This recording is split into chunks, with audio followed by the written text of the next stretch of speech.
de l'homme, par Claude Adrien Helvétius, 1769. Section 1, chapitre 12. Le papisme est d'institution humaine. Le papisme n'est aux yeux d'un homme sensé qu'une pure idolâtrie. L'Église romaine n'y voyait sans doute qu'une institution humaine, lorsqu'elle faisait de cette religion un usage scandaleux, un instrument de son avarice et de sa grandeur, qu'elle s'en servait pour favoriser les projets criminels des papes et légitimer leur avidité et leur ambition. Mais ces imputations, disent les papistes, sont calomnieuses. Pour en prouver la vérité, je demande s'il est vraisemblable que des chefs d'ordre monastique regardassent la religion comme divine, lorsque, pour enrichir eux et leur couvent, ils défendaient aux moines d'enterrer en terre sainte quiconque mourait sans leur rien laisser. S'ils étaient eux-mêmes dupes d'une croyance publiquement professée, lorsqu'ils se rendaient propriétaires des biens qu'en qualité d'économes des pauvres, ils devaient leur distribuer. Si les papes croyaient réellement pratiquer la justice et l'humanité, lorsqu'ils se déclaraient les distributeurs des royaumes de l'Amérique sur lesquels ils n'avaient aucun droit, lorsque par une ligne de démarcation, ils partageaient cette partie du monde entre les Espagnols et les Portugais, lorsqu'ils prétendaient enfin commander aux princes, ordonner de leur temporel et disposer arbitrairement des couronnes. Ô papistes, examinez quelle fut en tous les siècles la conduite de votre Église. Eut-elle intérêt d'entretenir garnison romaine dans tous les empires et de s'attacher à un grand nombre d'hommes? C'est l'intérêt de toute secte ambitieuse. Elle institua un grand nombre d'ordres religieux, fit construire et renter un grand nombre de monastères, eut enfin l'adresse de faire soudoyer cette milice ecclésiastique par les nations mêmes où elle l'établissait. Le même motif lui faisant désirer la multiplication du clergé séculier, elle multiplia les sacrements, et les peuples, pour se les faire administrer, furent forcés d'augmenter le nombre de leurs prêtres. Il égala bientôt celui des sauterelles de l'Égypte. Comme elle, ils dévorèrent les moissons, et ces prêtres séculiers furent entretenus aux dépens des nations catholiques. Pour lier ces prêtres plus étroitement à ses intérêts et jouir sans partage de leur affection, l'Église voulut, encore que célibataires forcés, ils vécussent sans femme, sans enfants, mais d'ailleurs dans un luxe et une aisance qui de jour en jour leur rendit leur état plus cher. Ce n'est pas tout. Pour accroître encore et sa richesse et son pouvoir, l'Église romaine tenta, sous le nom du dernier Saint-Pierre ou autre, de lever des impôts dans tous les royaumes. Elle ouvrit à cet effet une banque entre le ciel et la terre et fit, sous le nom d'indulgence, payer argent comptant dans ce monde des billets à ordre directement tirés sur le paradis. Or, lorsqu'en tous les siècles, on voit le sacerdoce sacrifier constamment la vertu au désir de la grandeur et de la richesse, lorsqu'en étudiant l'histoire des papes, de leur politique, de leur ambition, de leurs mœurs, enfin de leur conduite, on la trouve si différente de celle prescrite par l'Évangile, comment imaginer que les chefs de cette religion aient vu en elle autre chose qu'un moyen d'envahir la puissance et les trésors de la terre? D'après les mœurs et la conduite des moines, du clergé et des pontifes, un réformé peut, je crois, montrer, pour la justification de sa croyance et l'avantage des nations, que le papisme ne fut jamais qu'une institution humaine. Mais pourquoi les religions n'ont-elles été jusqu'à présent que locales? Serait-il possible d'en concevoir une qui devint universelle? Chapitre 13. De la religion universelle. Une religion universelle ne peut être fondée que sur des principes éternels, invariables, et qui, susceptibles comme les propositions de la géométrie, des démonstrations les plus rigoureuses, soient puisés dans la nature de l'homme et des choses. Est-il de tels principes? Et ces principes connus peuvent-ils également convenir à toutes les nations? Oui, sans doute. Et s'ils varient, ce n'est que dans quelques-unes de leurs applications, aux contrées différentes où le hasard place les divers peuples. Mais entre les principes ou lois convenables à toutes les sociétés, quelle est la première et la plus sacrée? Celle qui promet à chacun la propriété de ses biens, de sa vie et de sa liberté. Est-on propriétaire incertain de sa terre? On ne laboure point son champ, on ne cultive point son verger.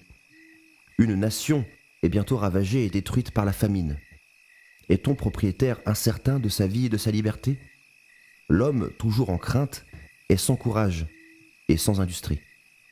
Uniquement occupé de sa conservation personnelle et resserré en lui-même, il ne porte point ses vues en dehors, il n'étudie point la science de l'homme, Il n'en observe ni les désirs, ni les passions. Ce n'est cependant que dans cette connaissance préliminaire qu'on peut puiser celle des lois les plus conformes au bien public. Par quelle fatalité de telles lois si nécessaires aux sociétés leur sont-elles encore inconnues? Pourquoi le ciel ne le leur a-t-il pas révélé? Le ciel, répondrai-je, a voulu que l'homme, par sa raison, coopérât à son bonheur et que, dans les sociétés nombreuses, le chef-d'œuvre d'une excellente législation fût, comme celui des autres sciences, le produit de l'expérience et du génie. Dieu dit à l'homme: « Je t'ai créé, je t'ai donné 5 sens, je t'ai doué de mémoire et par conséquent de raison. J'ai voulu que ta raison, d'abord aiguisée par le besoin, éclairée ensuite par l'expérience, pourvue à ta nourriture, t'appris à féconder la terre, à perfectionner les instruments du labourage, de l'agriculture. Enfin, toutes les sciences de première nécessité. J'ai voulu que, cultivant cette même raison, tu parvinsses à la connaissance de mes volontés morales, c'est-à-dire de tes devoirs envers la société, des moyens d'y maintenir l'ordre, enfin, à la connaissance de la meilleure législation possible. Voilà le seul culte auquel je veux que l'homme s'élève, le seul qui puisse devenir universel, le seul digne d'un Dieu et qui soit marqué de son sceau et de celui de la vérité. Tout autre culte porte l'empreinte de l'homme, de la fourberie et du mensonge. La volonté d'un Dieu juste et bon, c'est que les fils de la terre soient heureux et qu'ils jouissent de tous les plaisirs compatibles avec le bien public. Tel est le vrai culte, celui que la philosophie doit révéler aux nations. Nuls autres saints, dans une telle religion, que les bienfaiteurs de l'humanité, que les Lycurges, les Solons, les Sidney, que les inventeurs de quelques arts, de quelques plaisirs nouveaux, mais conformes à l'intérêt général, nuls autres réprouvés au contraire que les malfaiteurs envers la société et les atrabilaires ennemis de ses plaisirs. Les prêtres seront-ils un jour les apôtres d'une telle religion? L'intérêt le leur défend. Les nuages répandus sur les principes de la morale et de la législation, qui ne sont essentiellement que la même science, y ont été amoncelés par leur politique. Ce n'est plus désormais que sur la destruction de la plupart des religions qu'on peut, dans les empires, jeter les fondements d'une morale saine. Plus à Dieu que les prêtres susceptibles d'une ambition noble eussent cherché dans les principes constitutifs de l'homme les lois invariables sur lesquelles la nature et le ciel veulent qu'on édifie le bonheur des sociétés. Plus à Dieu que les systèmes religieux puissent devenir le palladium de la félicité publique. C'est aux prêtres qu'on en confierait la garde. Ils jouiraient d'une gloire et d'une grandeur fondées sur la reconnaissance publique. Ils pourraient se dire chaque jour: c'est par nous que les mortels sont heureux. Une telle grandeur, une gloire aussi durable, leur paraît vile et méprisable. Vous pouviez, ô ministres des autels, devenir les idoles des hommes éclairés et vertueux. Vous avez préféré de commander à des superstitieux et à des esclaves. Vous vous êtes rendus odieux aux bons citoyens parce que vous êtes la plaie des nations, l'instrument de leur malheur et les destructeurs de la vraie morale. La morale, fondée sur des principes vrais, est la seule vraie religion. Cependant, s'il était des hommes dont la crédulité avide ne trouva à se satisfaire que dans une religion mystérieuse, que les amis du merveilleux sachent du moins, parmi les religions de cette espèce, quelle est celle dont l'établissement serait le moins funeste aux nations.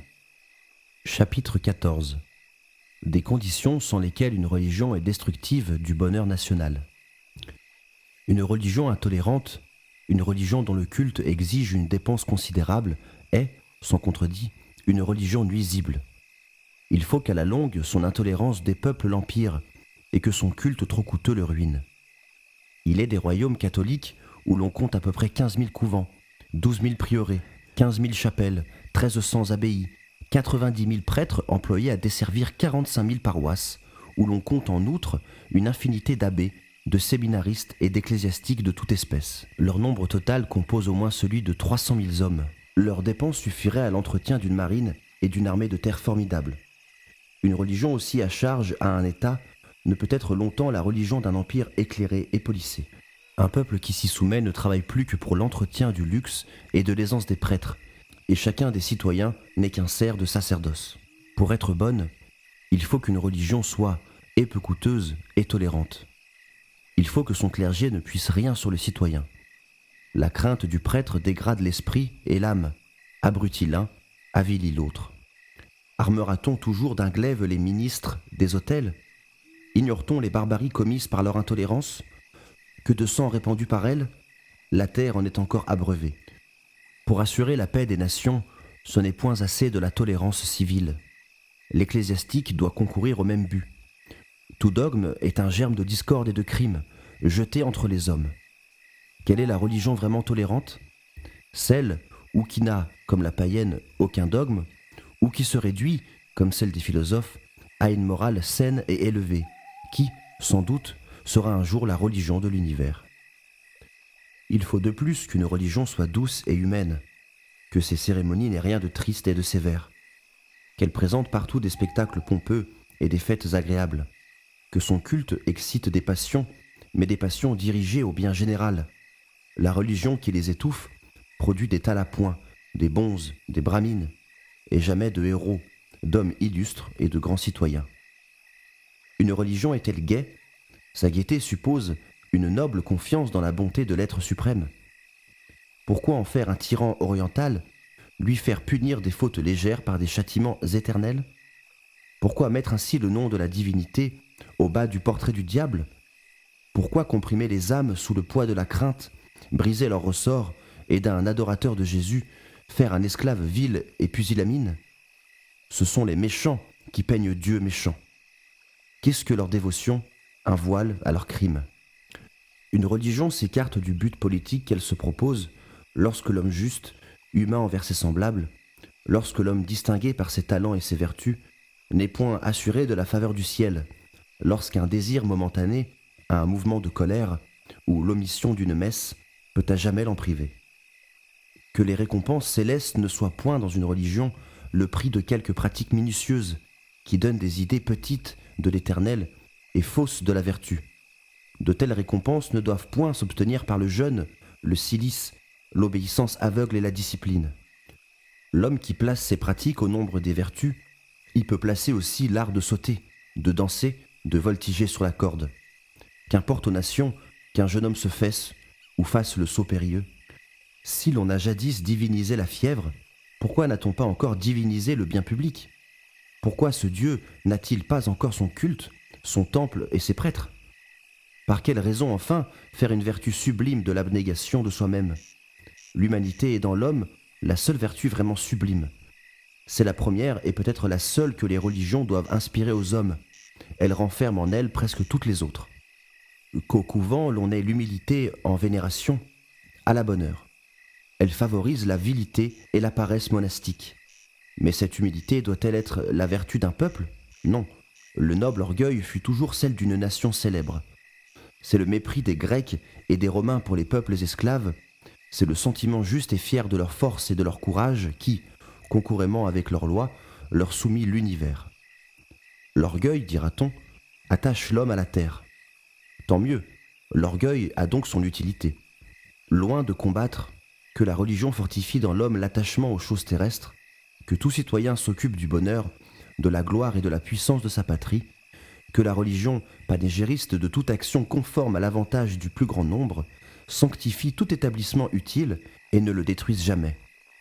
Que l'intérêt des puissances spirituelles et temporelles soit un et toujours le même, que ces deux puissances soient réunies, comme à Rome, dans les mains des magistrats, que la voie du ciel soit désormais celle du bien public et que les oracles des dieux confirment toute loi avantageuse au peuple. Chapitre 15. Parmi les fausses religions, quelles ont été les moins nuisibles au bonheur des hommes ? La première que je cite, c'est la religion païenne.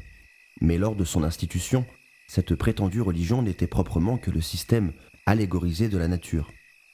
Saturne était le temps, Cérès la matière, Jupiter l'esprit générateur. Toutes les fables de la mythologie n'étaient que des emblèmes de quelques principes de la nature.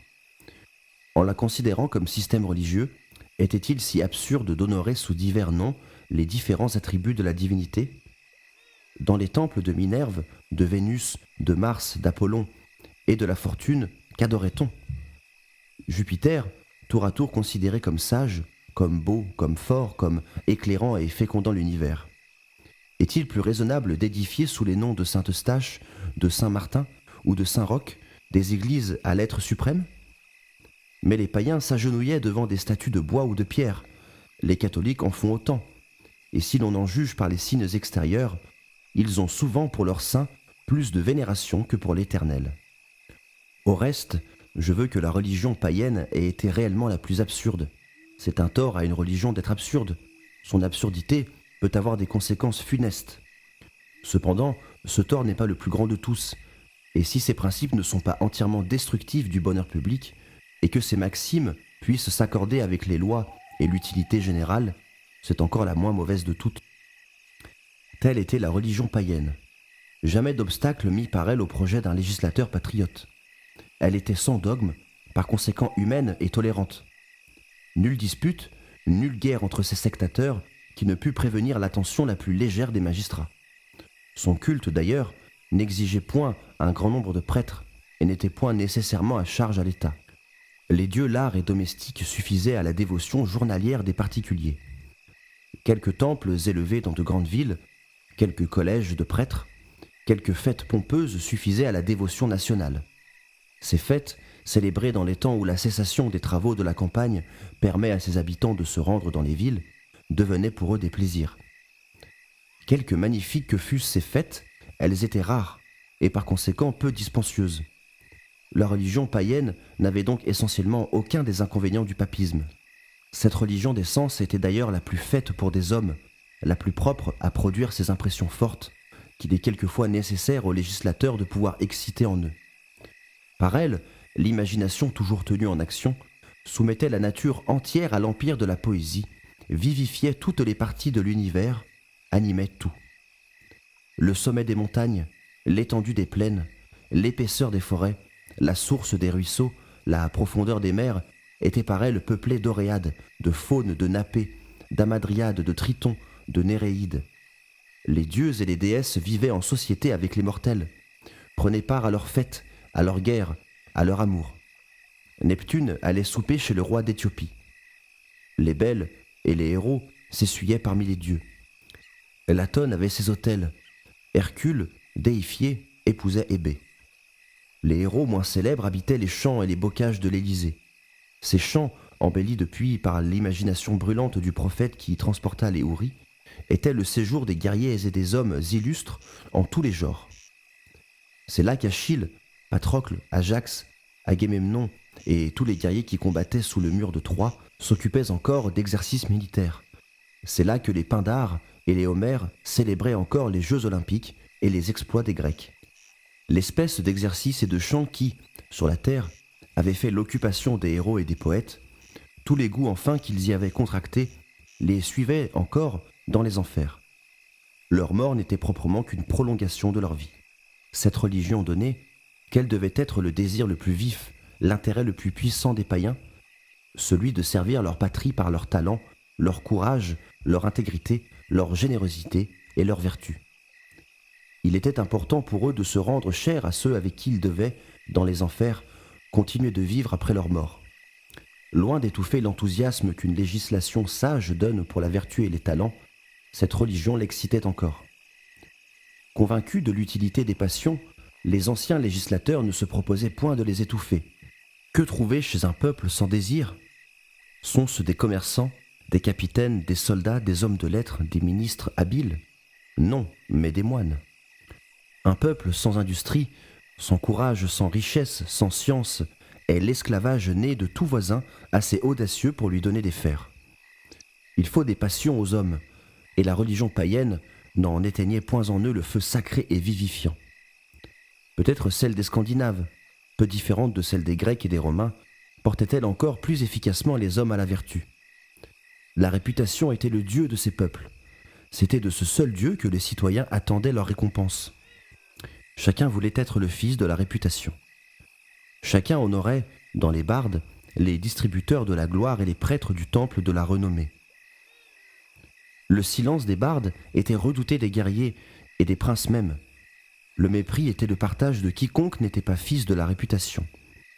Le langage de la flatterie était alors inconnu aux poètes. Sévères et incorruptibles habitants d'un pays libre, ils ne s'étaient point encore avilis par la bassesse de leur éloge. Nul d'entre eux n'eût osé célébrer un nom que l'estime publique n'eût pas déjà consacré. Pour obtenir cette estime, il fallait avoir rendu des services à la patrie. Le désir religieux et vif d'une renommée immortelle excitaient donc les hommes à s'illustrer par leurs talents et leurs vertus. Que davantage une telle religion, plus pure d'ailleurs que la païenne, ne pourrait-elle pas procurer à une nation ? Mais comment établir cette religion dans une société déjà formée ? On sait quel est l'attachement du peuple pour son culte, pour ses dieux actuels, et son horreur pour un culte nouveau. Quel moyen de changer à cet égard les opinions reçues ? Ce moyen est peut-être plus facile qu'on ne pense. Que chez un peuple la raison soit tolérée, elle substituera la religion de la renommée à tout autre. N'y substituera-t-elle que le déisme ? Quel bien n'aurait-elle pas fait à l'humanité ? Mais le culte rendu à la divinité se conserverait-il longtemps ? Le peuple est grossier, la superstition est sa religion. Les temples élevés d'abord à l'Éternel seraient bientôt consacrés à ses diverses perfections. L'ignorance en ferait autant de dieux. Soit, et jusque-là, que le magistrat la laisse faire. Mais qu'arrivé à ce terme, ce même magistrat, attentif à diriger la marche de l'ignorance, et surtout de la superstition, ne la perde point de vue, qu'il la reconnaisse, quelque forme qu'elle prenne, qu'il s'oppose à l'établissement de tout dogme, de tout principe contraire à ceux d'une bonne morale, c'est-à-dire à l'utilité publique. Tout homme est jaloux de sa gloire. Un magistrat, comme à Rome, réunit-il en sa personne le double emploi du sénateur et du ministre des autels ? Le prêtre sera toujours en lui subordonné au sénateur et la religion toujours subordonnée au bonheur public. L'abbé de Saint-Pierre l'a dit, le prêtre ne peut être réellement utile qu'en qualité d'officier de morale. Or, qui mieux que le magistrat pour remplir cette noble fonction ? Qui mieux que lui peut faire sentir et les motifs d'intérêt général sur lesquels sont fondées les lois particulières et l'indissolubilité du lien qui unit le bonheur des individus au bonheur général. Quelle puissance n'aurait pas sur les esprits une instruction morale donnée par un Sénat ? Avec quel respect les peuples n'en recevraient-ils pas les décisions ? C'est uniquement du corps législatif qu'on peut attendre une religion bienfaisante, et qui d'ailleurs, peu coûteuse et tolérante, n'offrirait que des idées grandes et nobles de la divinité, n'allumerait dans les âmes que l'amour des talents et des vertus, et n'aurait enfin, comme la législation, que la félicité des peuples pour objet. Que des magistrats éclairés soient revêtus de la puissance temporelle et spirituelle, toute contradiction entre les préceptes religieux et patriotiques disparaîtra. Tous les citoyens adopteront les mêmes principes de morale, et se formeront la même idée d'une science dont il est si important que tous soient également instruits. Peut-être s'écoulera-t-il plusieurs siècles avant de faire dans les fausses religions les changements qu'exige le bonheur de l'humanité. Qu'arrivera-t-il jusqu'à ce moment ? Que les hommes n'auront que des idées confuses de la morale, idées qu'ils devront à la différence de leur position, et au hasard qui, ne plaçant jamais deux hommes précisément dans le même concours de circonstances, ne leur permettra jamais de recevoir les mêmes instructions et d'acquérir les mêmes idées. D'où je conclus que l'inégalité actuelle, aperçue entre l'esprit des divers hommes, ne peut être regardée comme une preuve de leurs inégales aptitudes à en avoir.